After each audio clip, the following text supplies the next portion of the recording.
From Hollywood, it's time now for... Johnny Dollar. This is Barry Winters at Masters Insurance and Trust. Oh, hi, Barry. It's been years. Sure, Johnny, because we don't usually have trouble with our accounts. You mean you didn't? Huh? Until now. Well, yeah, I'm afraid that's about the size of it. And this time it's bad trouble. Tell me all. Simplex Tackle Company, Johnny, over in Danbury. Fishing tackle? That's right. Well, how come I never heard of them? Well, they're a small outfit, a kind of glorified partnership. What's that mean? Well, it's owned by 9 men. One of them, Hanley Thomas, is president. The others are secretary, treasurer, and a flock of vice presidents. So what's happened? Well, the 9 of them, plus the 20 or 30 workers at the plant, are all covered by a group life insurance deal. And listen, Yeah? we've just had to pay off on 3 policies in a row. Well, that's too bad, but why call on me? Because, Johnny, Why? those 3 deaths were all murders.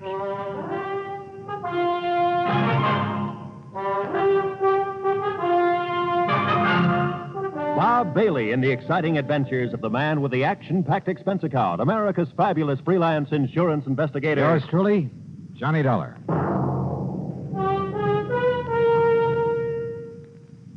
And now, Act One of yours truly, Johnny Dollar.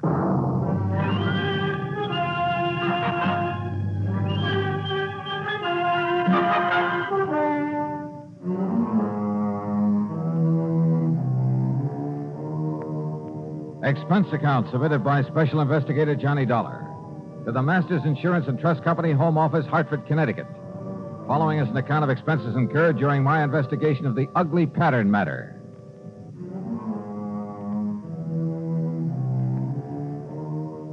Expense account item 1, $1 even taxi to Barry Winters' office at Masters, where I hoped he could give me something more to work on than he had over the phone. And you know something?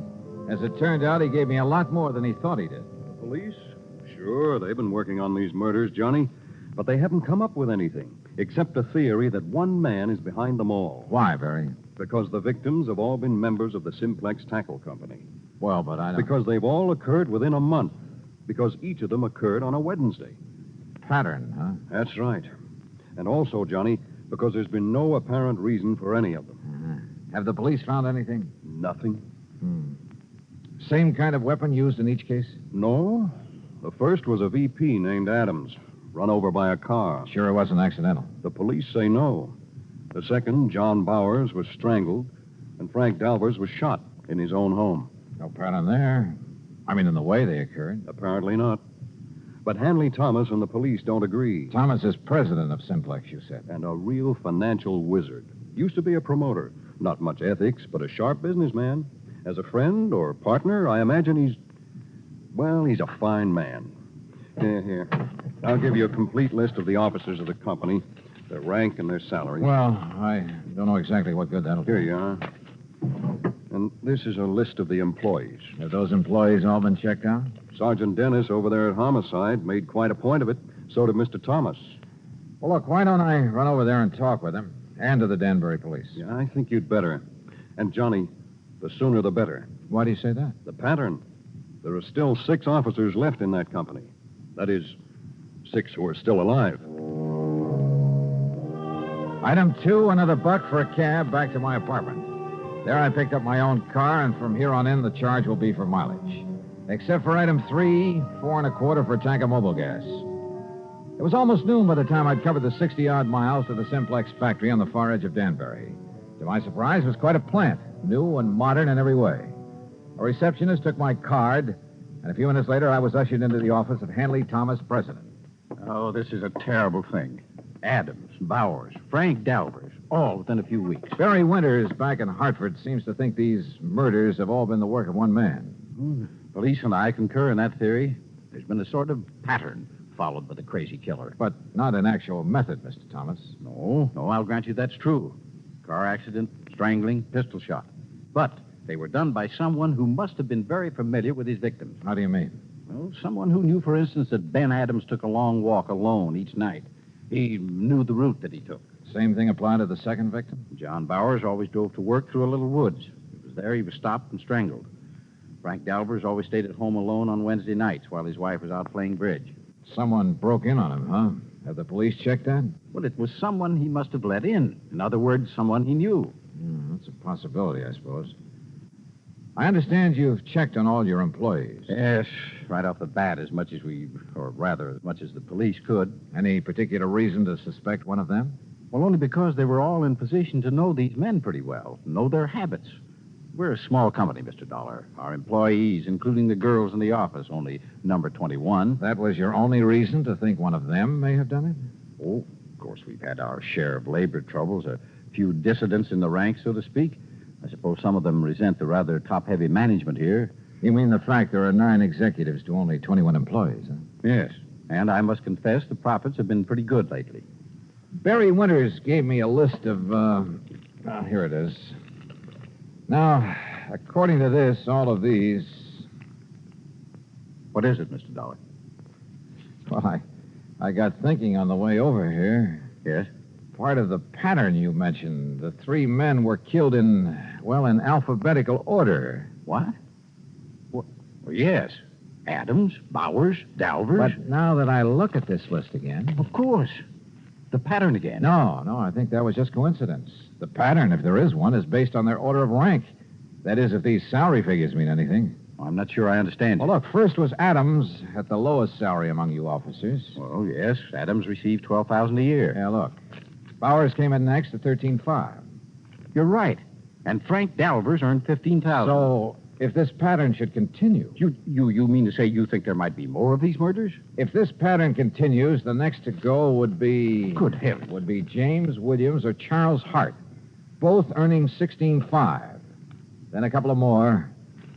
Then you, Mr. Thomas. Mr. Dolly. Where'll I find James Williams? Well, Williams is on vacation, a little place not far from here, Parvin's Pond. When did he leave? Last week, on Monday. Have you heard from him? No, I haven't, but... Of course, if the alphabetical pattern is the right theory. Oh, excuse me. Yes? Sergeant Dennis, Mr. Thomas. Oh, it's the sergeant at homicide, Mr. Dollar. So I hear. I'll hold the phone so you can get Mr. ready. Thomas. Yes, Sergeant. I'm afraid I have some bad news for you. Oh? Another one of your partners, Williams. Mr. John Williams, Yes? discovered his body over at Parvin's Pond this morning. He's been murdered. Good Lord.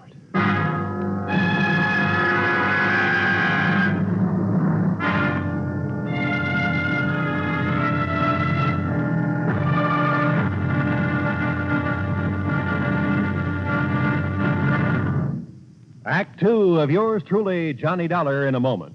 And now for another episode in the life of Sergeant Donald Bellwether, my husband.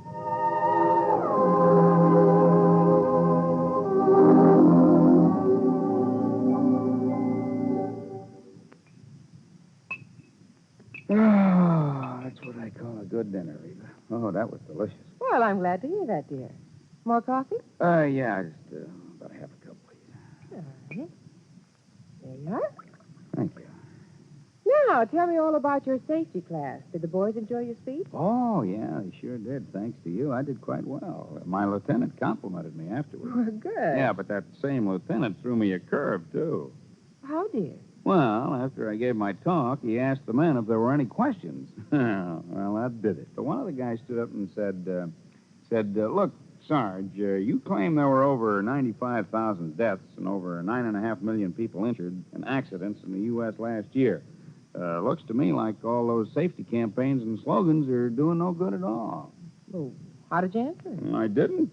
I couldn't think of an answer. I got out of it by saying I'd have more facts and figures at the next meeting. All right, let's see now. Oh, yeah, here it is. Now, first, Sergeant Bellwether, you start off by telling the boys that since 1913, the accidental death rate has been reduced 35%. Mm-hmm. Or, in other words, if there hadn't been campaigns and safety measures put into effect to reduce accidents, almost 1 million more people would have been killed in the last 46 years. Isn't that right? It certainly is. I'm reading it right out of the National Safety Council record book. Oh, and another thing. Accidents in the farming areas are much higher than in the city. Now, do you know why? Why? Because in rural areas, there are fewer policemen enforcing safety laws and less traffic signs and signals to guide the motorists. Mm-hmm. You know, many more cars travel the city streets, and yet the per capita rate of accidents is much higher in the rural areas. Of course, the reason is obvious. In the city, more safety measures are instituted and obeyed. Reba, you are wonderful. That's a good, logical answer. I don't know what I'd do without it. Oh, that's my Donald. That's my doll.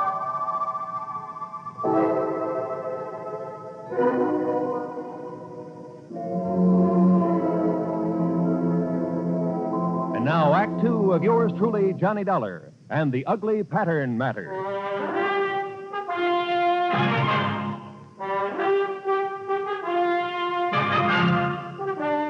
Another of the executives of the Simplex Tackle Company murdered, bludgeoned to death in his little vacation cabin on Parvin's Pond, some 40 miles north of Danbury. And again, it was according to pattern. How those carefree kids can fish and water ski out there when there's been a murder right under their noses. Yeah, Sergeant, I know what you mean. This the cabin Mr. Williams was using? Yes, sir. He came up here on his vacation Monday morning last week alone. There we are. Who knew he was coming to this particular spot, Sergeant? Why, everybody down at the plant, I guess. Now, the way the doc and I figured it out, Mr. Williams had just come in from fishing. Now, you see there, he'd just tossed his rod and stringer on the bed. Yeah. Everything's just the way it was, huh? Yeah, except for his body. That's in Danbury at the coroner's. You said he was bludgeoned to death. Yeah, with that oar from his rowboat. You see it laying there on the floor? Yeah, I see. Who found his body? Little old lady from the cabin next door. She'd stopped by this morning to bring him some cookies. Knocked on the door swung open, and there he was. And the doc says the body was lying there ever since. Have you checked that oar for prints? The killer must have used gloves. What about footprints? Well, if there were any, the vacation crowd tramped him out long before we got here. Now, the way we figure is that he came in here Wednesday night off the lake. Wednesday? Yes, Mr. Dollar, just like the other ones. It happened on Wednesday, a week ago tomorrow. The pattern again. Yes, sir. And if you ask me, it's the pattern of a madman. And this being a Tuesday again. But what possible motive could there be for it? When you ask me, it's one of the employees there at the plant. After all, for such a small company, 9 big money-making officers, at least there was 9. Yeah, I know what you mean. Are those 21 employees paid pretty well? Nope. In spite of the company making a lot of money. What with this recession we're Oh, in. read the signs, man. Most of this so-called recession's a lot of bunk. Yeah, I agree with you. Everybody get out and dig instead of sitting around hoarding their money. Well, what I was going to say is that those executives took advantage and held down wages in spite of all the money they're making. So just let one crazy hothead find out how good they're doing. How well have you checked those employees? The best we could. I talked with every one of them myself. How about the officers of the company? There's not one of them would do a thing like that. They're all fine men. Ask Mr. Thomas. Sure, they're hard-headed businessmen, everyone looking out for himself, but they're all fine men, and they're all making plenty of money. Oh, which reminds me. What's that, Mr. Dollar? A list of the officers and their salaries. And according to this, if there's to be another victim... Another? Oh, no. I've worked out another step in the pattern of these murders, based on the earnings of these men. But then, Mr. Dollar, who will it be? It won't be anybody if I can help it. But, Sergeant, I may have to ask you to put a 24-hour watch over an officer of that company named Mr. Charles Hart.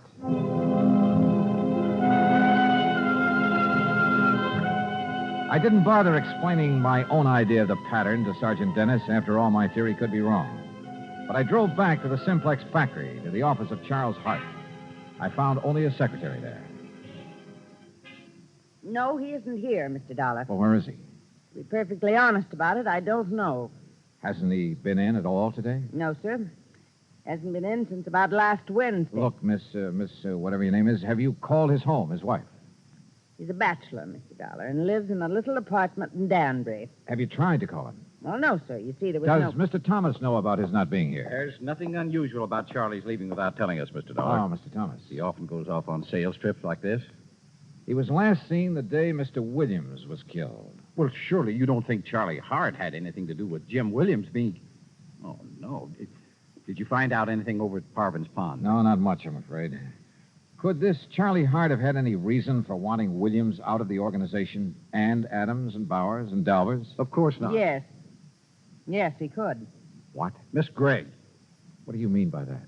Mr. Hart was the one who built up this company, the one who developed the products, put all his money in it. Now, just a minute. He's the one who sold all the products that made all the money. He and Mr. Adams were the ones who started the business. Is that true, Mr. Thomas? Yes, of course. And when Mr. Thomas and his relatives came along... Miss Gregg. What she says is true, Mr. Dollar. Charlie Hart and Ben Adams did start this business. They took on a couple of partners, Al Bowers and Frank Dalvers. They were the ones who decided on the expansion program, who came to us for the financing. With the others gone, it should have been Mr. Hart's company. Oh, wait, Miss Gregg. Our financing made this present operation possible. But to imply that Charlie could have been driven by jealousy or any other motive to commit these crimes, that's absurd. How could you suggest such a thing, Miss Gregg? I didn't say he did it. I only tried We know what you said, and you've said enough. Tell me one thing, Mr. Thomas. Yes? What happens to his share of the business when one of the partners dies? Or in this case, when he's murdered?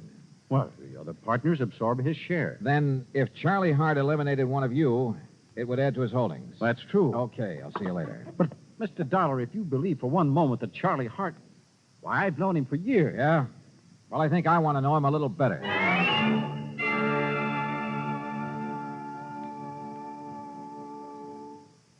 Act 3 of yours truly, Johnny Dollar, in a moment. Do you know who said, democracy is based upon the conviction that there are extraordinary possibilities in ordinary people? Those words came from the American religious leader, Harry Emerson Fosdick. From the earliest days of the United States of America, there has been the sentiment that the average person can achieve an important goal if he is given an environment in which he can develop his capabilities to the fullest extent. An environment in which the individual is given the rights and privileges that he needs for development. It is the duty of every American to protect and stimulate this environment. Remember the words of Harry Emerson Fosdick. They are part of your American heritage. The extraordinary possibilities of ordinary people are inherent in American democracy. And now, Act 3 of yours truly, Johnny Dollar, and the ugly pattern matter.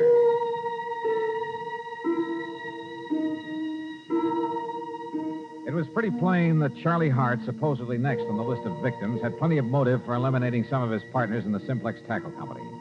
I guess the same applied to any other member of the company. But he, having started the business, knew all about the others, their plans, their habits. And he'd been last seen just prior to the murder of James Williams. I got his address, hopped into my car, and drove back to Danbury. But ringing his bell and pounding on his door got me nothing. Here, young man. You want Mr. Hart? You'll probably find him at the factory. Are you the building superintendent? That's right. Then I want you to let me into Mr. Hart's apartment. Well, now. All right, just here. a Here are my credentials.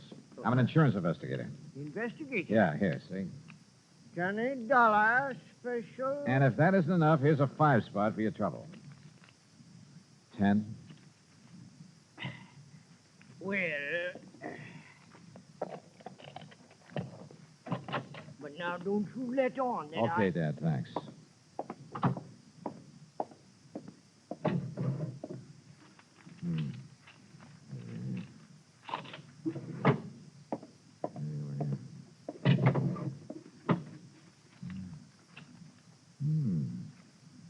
The same list that I got. The office. Huh? The offices of our company. Mr. Hart. That's right, Charlie Hart. Should have looked behind the door when you barged in here. Yeah, well, look, would you like to point that thing the other way, please? I'm sorry, Mr. Dollar, of course. Well, you know who I am. Yes, I heard you through the door. All right, is that the gun that killed one of your partners? That killed one of my... No. But listen, tomorrow's another Wednesday. Wednesday, Mr. Dollar. I know. And look at that list you're holding. I finally realized the progression in which these murders are happening. Oh? On the basis of our salaries at the company. Adams, Bowers, Dalvers, and Williams or me. Yes, you've circled Williams' name. Yes, because he got it last week. That's why I'm staying in here, locked in. Because tomorrow, if the killer strikes again, that crazy maniac killer... Maybe. Or maybe that's what he'd like everyone to think. Charlie, a couple of questions. Anything if I can help you stop this. That company was once yours. Yes, that's right. You were the boss, the head man, until Hanley Thomas came along. Yes, Hanley and his brothers and his brother-in-law. And they took over as first in rank. Well, they were entitled to, Dollar. What? It was their money made the company what it is. I'm not an administrator, a man who knows and plays all the angles. I'm just a worker and a salesman. Oh, wait a minute. You mean you're content with the present setup? Yes, of course. In spite of the prodding of a sweet old secretary who thinks that Wait a minute. But These murders, Mr. Dollar. You stay put. Keep that gun and don't move out of this apartment until I tell you to, no matter who comes to the door, to save your life. You think you know... Charlie, it's been right under my nose. The obvious. Almost too obvious. But I had no proof of anything. Only a hunch, but a potent one. So how to prove it out? Bluff? It might work, if I was right. I drove into police headquarters and picked up Sergeant Dennis, then out to the Simplex Tackle Company. But when I walked in, it was after hours, no secretaries about. When I walked into the office, I borrowed the sergeant's handcuffs and made him wait outside, his ear glued to the door. Well, Mr. Dollar, I didn't expect you back. What do the handcuffs mean? They mean arrest for the murder of your partners. That's a very bad joke. You and your brothers and brother-in-law, the whole company yours, once you got rid of the men who started it, who made it possible for your capital to make it pay off. But tell me, were you going to kill off your relatives, too, one by one? This is the most absurd thing. You covered your tracks pretty well. Perfect crimes, except for that ore you used to kill Williams. Fingerprints as big as life all over it. Impossible. I figured the gloves you wore must have had holes in them, or have been worn very thin. What? That you just didn't notice in the excitement of the moment. And when I finally found those gloves... You've been out to my home, ransacking my home. And when your wife confessed that you weren't at home at the time of any of the murders. That's a lie. She helped me plan the whole thing. Oh. Then you admit the murders, after my bluff about the fingerprints. I see.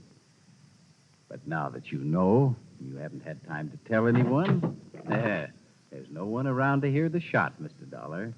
No, but I heard a real clean confession, Mr. Thomas. Sergeant, no, that was just to protect myself from this... I'm afraid that kind of talk's a little late. No, it is. Look out!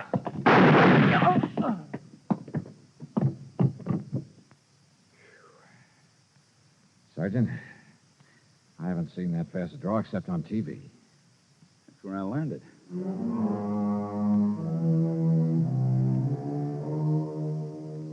There'll be a lot for the courts to work on about who else was involved with Thomas. The sergeant's bullet killed him, by the way, and I'd call it good riddance. Or at least quick justice. So, expense account total, including a lot of mileage on my car, $101 even. Remarks? Why bother? Yours truly, Johnny Dollar.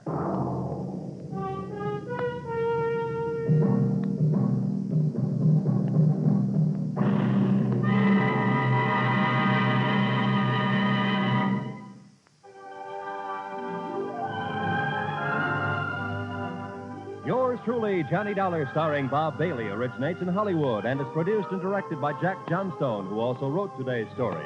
Heard in our cast were Virginia Gregg, Les Tremaine, Forrest Lewis, Herb Vigran, Junius Matthews, and Frank Gerstle. Be sure to join us next week for another exciting story of yours truly, Johnny Dollar. This is Roy Rowan speaking.